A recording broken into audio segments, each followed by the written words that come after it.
All right, this is part 2 of 2 for my Nilou guides. If you didn't see my last guide, all I did was go over how her kit works. So if you already understand her abilities, this works as a standalone video as well. Today, I'm going to be going over her weapons, artifacts, team compositions, and then ideally her constellations as well. Timestamps will be in the description as always, and thanks for watching. In order to build any character, you need to understand where their damage actually comes from and then how you can increase it. Nilou is an on-field or off-field bloom unit. Call her a DPS, call her a support, it honestly doesn't matter. The bulk of her team damage is ideally going to be coming from the bloom reaction either way. How do you increase the bloom damage, you may ask? Well, in addition to bloom scaling with elemental mastery and character level for any unit, Nilou has her own unique passive talent that allows her blooms to scale with her HP percentage as well. And this talent will actually buff any blooms triggered in the party, not just Nilou's. Conveniently enough, both her skill and burst also scale directly with HP rather than attack. For those reasons, HP percent is the primary stat to build for Nilou for both her damage from her skill and burst and the damage from her blooms. It's all going to be HP percent. That is what you're looking for.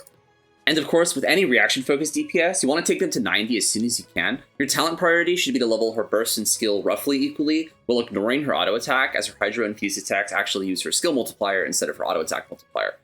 Elemental Mastery is still a good stat though, if your Nilou is the trigger for blooms. And Nilou is not Kokomi, so crit stats are usable on her as well. And while blooms don't crit themselves, her burst and skill both have decent enough ratios. However, no single part of her skit scales with attack at all, so attack is kind of just worse than defense percent. You don't want any of it. Alright, with all that context being out of the way, there's only one real weapon option that Nilou has to increase her HP percentage, and that would be her signature. Really quickly, if you don't understand how this ugly-ass thing works, it's basically a stat stick that converts your character's HP percentage to elemental mastery, which stacks up to 3 times when you hit enemies with your elemental skill. You can see your stacks marked these little pyramids floating around your character, which is just like Cyno's weapon. And when you have all 3 stacks, a portion of this weapon's buff will be granted to your entire party, or in other words, you're going to give your entire party EM scaling with your HP. This weapon is going to absolutely smoke everything else out of the water for Nilou's own damage. Given both some absurdly efficient amount of HP scaling as well as a global EM buff, it's just way too absurd. If you have it, use it pretty much unconditionally. In terms of Nilou's own bloom damage, nothing else can compare to this thing. If you're like me, and you actually skipped your signature weapon, then you're kind of in a weird situation. If you played all the way back in Genshin Impact 1.2, you might have an R5 Festering Desire, and if you do, absolutely use it. Energy Recharge is a great stat for Nilou. The elemental skill damage bonus is incredibly valuable, as a lot of her damage in a rotation comes from her skill. Other than the Festering Desire and her own signature weapon though, there really isn't going to be a significant DPS difference between any other weapon in the game. This is why we'll be looking for utility options instead of focusing only on damage. Unfortunately, this is just what happens when we have a character who scales exclusively with HP percentage and triggers like transformative reactions. It's a really awkward situation that Mihoyo puts players in, and it is really unfortunate. However, because of the nature of her kit, she can get other characters to trigger blooms for her, so it's not that big of a deal if you don't have her signature. It's like going to be totally fine. You just own Nilou is not going to deal as much damage with her own blooms that she triggers, but your Nilou team should still be fine. Since Nilou wants a decent bit of energy recharge, max 180% for her burst, both Favonius Sword and Sacrificial Sword are great choices. Fab Sword can help by giving energy to your party, and then Sac Sword actually lets Nilou use both of her stances at the exact same time. This is a pretty fun thing to do. It isn't as OP as it looks because her aura stance doesn't actually deal any damage, and her skill has such a long cast time that this extends your team rotation by quite a bit. But it is still pretty fun though, I'm not gonna lie. You can also look for an elemental mastery weapon to just try to buff her blooms directly. Iron Stain is craftable, so for brand new players or anyone on a really tight budget, this is what I recommend. Freedom Sworn can also provide a strong team buff. However, this buff is better used on a hyper carry as opposed to a blame reaction team, so I'd prioritize equipping this weapon on other characters. Also, the issue with EM weapons on Nilou is that EM, unlike HP, will only buff her blooms, which just makes it way worse unfortunately, as HP percentage will buff the blooms triggered by anyone in her party. If you're curious about other 5-star weapons, I think Skyward Blade is like the best option because it's an ER stat stick. But pretty much any other 5-star sword that gives stats that Nilou doesn't want, like attack percent or physical damage, or they give crit stats that would just be okay on her, but way, way better on a standard DPS character. However, there is one exception. If you're fortunate enough, or unlucky enough, depending on how this current weapon banner went, to have a high refinement Jade Cutter, HP percentage actually makes it pretty worth it for her. So, to summarize, if you're a brand new player, I recommend Iron Stain. If you're working on a budget, I recommend using one of the energy recharge weapons like Favonius or Sacrificial Sword. You have Festering Desire, that's absolutely what you use. Otherwise, her signature is just going to mop the floor with basically everything else. If you want more specific weapon calculations and their exact DPS differences, please visit the Nilou Mains Discord and check their TC library. It's pretty much impossible for me to summarize everything in a short YouTube video because a lot of the differences will come down to how many blooms your Nilou will trigger and then exactly what team composition you're running. However, as a rule of thumb, the more blooms that Nilou is directly triggering, the better her signature and HP percentage will be, and the worse other options are. up to an egregious 40% damage increase over standard choices. HP percentage is actually so important. You'll want to run triple HP main stats for a Bloom build, or sometimes you're going to want to run an energy recharge stance with double HP main stats if you can't get enough energy recharge in the substats. For substats, she's going to want HP, EM, crit, and ER, and if you can't get a decent crit ratio, just ignore it and prioritize Elemental Mastery, but crit is still usable on her, so looking for it is never wrong.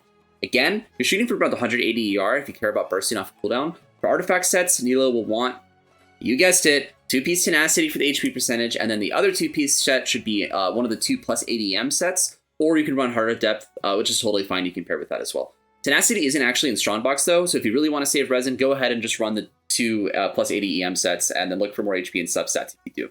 I almost forgot to mention it, but if you saw my Tenari video, you're probably already aware of this. The 4-piece Deepwood Memory set, the Dendro Res Shred set from the new artifact domain, is really, really important. Nilou herself doesn't actually have to carry it, because as long as whatever character carries it is triggering some sort of elemental skill, elemental burst damage, it will decrease the Res Shred, but that Res Shred works for Bloom, because Blooms are treated as Dendro damage. So that set is super important.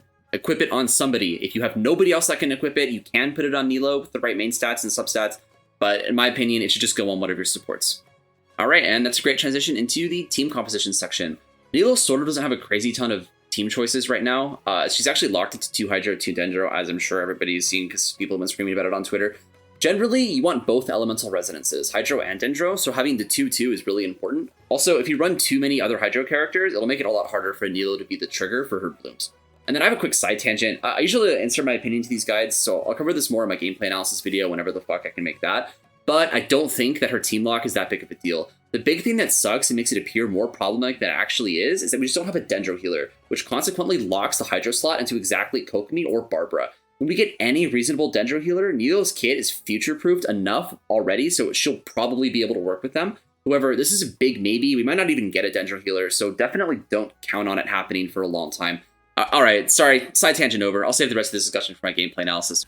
And actually, the big reason that you need a healer at all is that Blooms can deal damage to the player, and in a Nilou team, you're going to be triggering so many Blooms that dodging your reactions is just not reasonable at all. And since we currently don't have that Dendro healer, most Nilou comps will be stuck either running the Kokomi if you have her, or Barbara if you don't.